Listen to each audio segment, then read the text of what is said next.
그 질문을 좀 받아봤었는데 유튜브 커뮤니티에다가 올리고 인스타에도 무무를 올렸는데 유튜브는 답글이 하나도 안 달렸고 인스타는 좀 달렸습니다. 한번 거기에 대한 답변을 하는 시간을 한번 해보려고 합니다. 첫 번째, 현재 중학교 2학년인데 중1부터 꿈이 체육교사였는데 확실한 꿈인가요? 다른 가능성들을 배제하는 한정된 꿈인가요? 중학교 1, 2학년의 꿈은 충분히 많이 꾸셔야 된다고 생각합니다.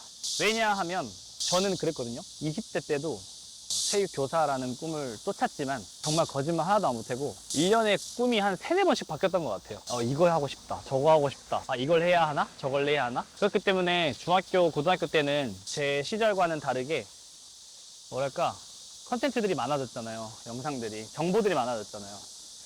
그래서 노출이 많이 될 수밖에 없을 것 같아요. 뭐 이게 좋다, 저게 좋다.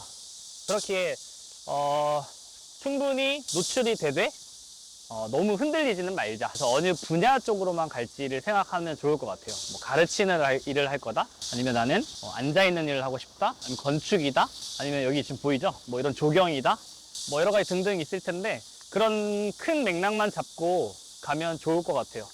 뭐 나 지금 체육교사니까 무조건 체육교사다? 글쎄요. 중학교 1학년, 2학년 친구들의 꿈이 성인까지 쭉 이어질 거라고 장담은 할 수 없기 때문에 많이 경험해 보시고 충분히 물어보시고 하면 좋을 것 같아요. 그리고 중학교 1학년, 2학년인데 이렇게 벌써 질문하고 또 고민하는 거면 굉장히 건강하다고 생각합니다. 답이 됐을지 모르겠지만. 자, 두 번째.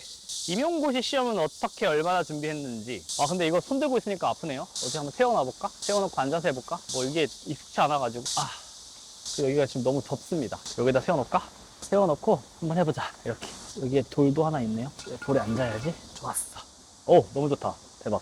임용고시 시험은 어떻게 얼마나 준비했어요? 임용고시는 일단 준비는 4년, 5년 한 것 같아요. 반수도 있고, 올인하는 것도 있고, 기간제 병행, 일병행 이런 이야기가 돈단 말이죠. 그래서 저는 처음에 반년 공부하고 시험을 보고 학부 때, 그 다음에 바로 노량진으로 갔습니다. 그래서 1년 올인을 하고, 그 다음에 떨어지면서 이제 본가로 돌아가서 일을 하면서 시험 준비를 한 3년, 4년 했던 것 같아요. 그리고 어떻게 했냐면 인강을 들으면서 했던 것 같고, 노량진 있을 때는 직강 갔죠. 직강 가서 1년짜리 듣고 전공 교육학 다 듣고, 필기는 스스로 운동하고, 체조는 같이 학원 다니고 이랬던 것 같고, 그리고 기간제 일 병행할 때는 이미 뭐 공부가 다 되어 있고 체계도 다 준비가 돼 있고 서브노트도 다 만들어 놨었기 때문에 그거 가지고 그냥 공부했던 것 같아요. 아침에 공부, 퇴근하고 공부, 여름방학, 겨울방학 때 그냥 온리 공부. 모의고사 시즌 되면은 서울에 당일치기도 다녀오고 막 그랬던 것 같아요. 아마 임용고시에 대한 이야기도 앞으로 많이 하게 될 수밖에 없을 텐데 그때 더 풀어보겠습니다. 고1입니다. 체육교육과를 가고 싶은데 과목 선택을 어떻게 해야 하나요? 고등학교 1학년 친구들, 저는 그러니까 고등학교에서 5년을 근무했는데 이 과목 선택 잘 모르겠어요. 사실 이거 학교 선생님들이 볼 수도 있겠지만 저는 사실 잘 모르겠습니다. 왜냐하면 중3 친구들이 졸업해서 고1이 되어서 이제 따라다니네? 와. 고1이 되어서 학교에 왔는데 바로 해야 되는 게 종이 한 장에 과목 선택을 미리 다 하라고 하거든요. 좀 더 다양한 과목을 통해서 전공을 탐색하는 기회를 주자, 뭐 이런 걸로 알고 있는데 고등학교 1학년 올라오자마자 바로 그냥 너 뭐 할래? 너 간호학과 할 거야? 너 뭐 체육 할 거야? 그 과목 이렇게 들어야 돼. 미리 세팅을 다 해버리게 시키니까 이게 무슨 직업을 탐색하는 게 아니라 직업을 미리 고정을 시켜버린다 라고 생각이 들어가지고 상당히 의아했던 기억이 있습니다. 특히 제가 근무했던 학교는 선도학교였어요. 선도학교. 그래서 미리 좀 시행착오를 다 겪어본 경험이 있는 그런 시간들이었던 것 같아서 그래서 아무튼 이분의 질문은 과목 선택을 어떻게 해야 되나요인데 일단 자연계열이랑 인문계열에 관련된 과목들이 있잖아요. 그래서 그 부분에서 본인이 어떤 게 유리한지 파악을 잘 하셔야 되고, 뭐 예를 들어서 어떤 졸업한 선배가 이걸 들어서 이렇게 됐다더라 라는 거에 흔들리기보다는 본인이 좀 생각을 확실하게 해서 자신 있는 과목을 준비하는 게 나을 것 같다 생각이 당연히 들고, 그리고 또 하나는 내가 가고 싶은 학교, 학과에 대한 기준을 잘 봐야 될 것 같아요. 뭐 내가 예를 들어서 자연과학 파트를 1밖에 못하는데 내가 가고 싶은 학교는 5를 한다. 너무 무리를 해야 되는 상황이니까 이 부분의 갭은 어떻게 줄일지, 아니면 틀어서 다른 지역에 있는 학교를 갈지, 이런 것도 한번 생각을 해봐야 될 것 같아요. 질문은 이렇게 들어왔어요.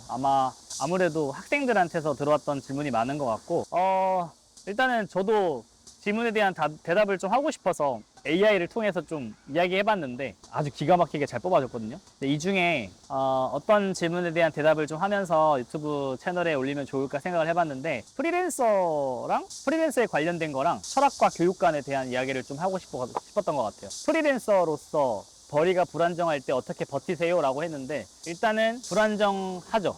어떤 달은 이렇게 들어오고 어떤 달은 이렇게 들어오고 그런데 버틴다라는 개념을 사용하는 것 자체가 우리는 무언가에 끌려다니고 있는 거라고 생각이 들어요. 그러니까 벌이잖아요. 벌이를 결국 얘기하면 돈인데 돈이 없을 때 어떻게 버틴다라기보다는 돈이 없을 때에도 나는 생활하는데 괜찮다라는 이야기를 하게 된다면 이 질문은 성립하지가 않는 것 같아요. 그래서 버틴다라는 개념을 하는 것 자체를 본인 스스로에게 먼저 질문해 볼 필요가 있는 것 같아요. 난 진짜 버티고 있는 건가? 난 돈 때문에 일을 하고 있는 건가? 일을 하면서 나의 자아 실현 그리고 어떤 커리어의 확장, 성장 그런 걸 통해서 돈이 따라오는 구조인지를 한번 생각해보면 좋을 것 같다 생각이 들었고 정교사 안 하고 프리랜서를 택한 이유가 궁금해요. 이게 아마 제일 궁금하실 것 같은데 정교사를 안 한 게 아니라 저는 못한 거죠. 임용에서 계속 떨어졌고 그리고 물론 앞으로 좀 몇 년 동안 더 있어도 되는 그런 보장이 되는 자리에 있었어요. 근데 그거를 박차고 나왔고 임용도 계속 했으면 뭐 합격해가지고 정교사를 하고 있을 수도 있겠죠. 다만 요즘 보면 정교사 그리고 공무원 하다가 의원 면직하는 사람들도 많고 새로운 일을 도전하는 사람들도 되게 많다시피 저 또한 마찬가지인 것 같아요. 학교 안에서의 경험은 뭐 초중고대 학교를 저도 다녔으니까 알았고 그리고 특히나 고등학교에서 아이들을 가르치면서 겪었던 그런 일들 추억들이 너무 좋았죠. 천직이라고 생각했습니다.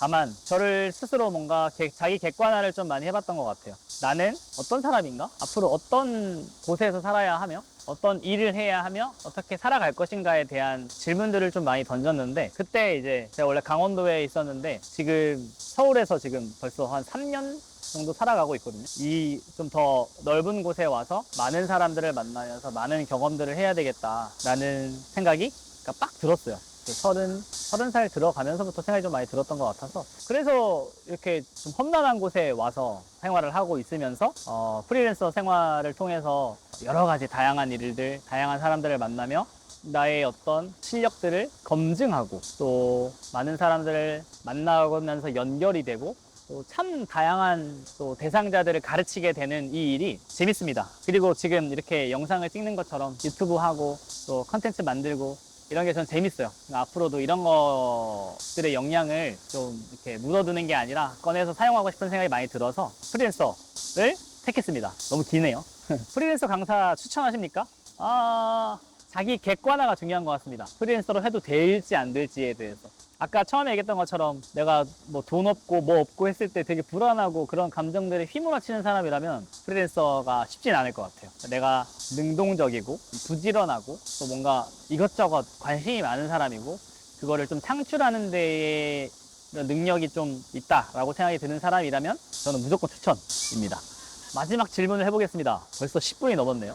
롱폼은 나랑 잘 어울리는 것 같은데 말이 길어가지고 살리는 교육이 도대체 무엇입니까? 저 아마 2026년도부터 이제 살리는 사람으로서 살리는 체육 선생님으로서 활동을 좀 하고 있는데 공부를 좀 하신 분들은 알 것 같아요. 체육 교육학에 가면 타일러의 합리적 모형에 가면 인지, 정의, 심동 영역이 있어요. 그걸 일컬어서 체육 교육의 궁극적인 목표와 실현은 전인 교육이다. 3박자가 다 이루어져야 된다는데 머리, 인지, 아는 거, 그리고 가슴, 마음, 정의적인 거. 예를 들면 태도, 자신감, 용기 이런 것들이고 그 다음에 심동, 마음 심자에 움직일 동자를 써서 움직이는 거죠. 땀을 흘리고 움직이고 하는 것들. 그 3박자가 잘 이루어지게끔 하는 게 전인 교육의 실현인데 근데 저는 좀 정의적인 영역에 좀 더 신경을 많이 쓰게 되는데 그게 살리는 교육의 어떤 핵심인 것 같습니다.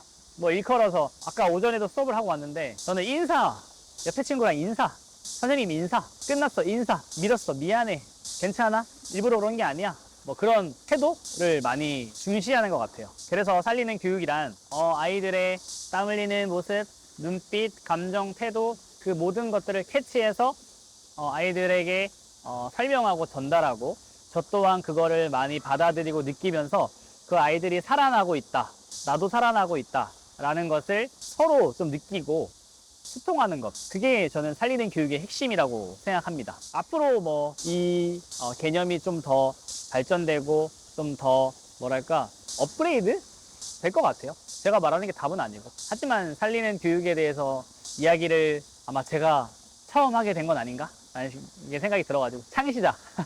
하지만 겸손하게 부족한 부분을 메우면서 가르치는 사람, 그리고 그리고 앞으로 많이 만나는 사람들에게 살릴 수 있도록 그런 교육자가 되는 게 꿈이고 궁극적인 목표입니다. 그럼 이상 걸어다니면서 그냥 인터뷰 식으로 셀프로 해봤는데 영상이 어떻게 나올지 모르겠습니다. 아무튼 이제 정리하고 가야죠. 여기 돌이 있었는데 돌도 넣어야 돼. 돌도 넣고 이제 갑시다. 많은 사람들이 보겠죠. 뭐 제자들도 볼 거고 동료 선생님들도 볼 거고 나를 아는 지인들도 볼 거고 뭐 그 부끄러워서 내가 앞으로 살아가겠어? 잃을 것도 없고 얻을 것도 아니야, 얻을 건 있겠다. 유튜브 한번 해볼게요. 기대해 주세요.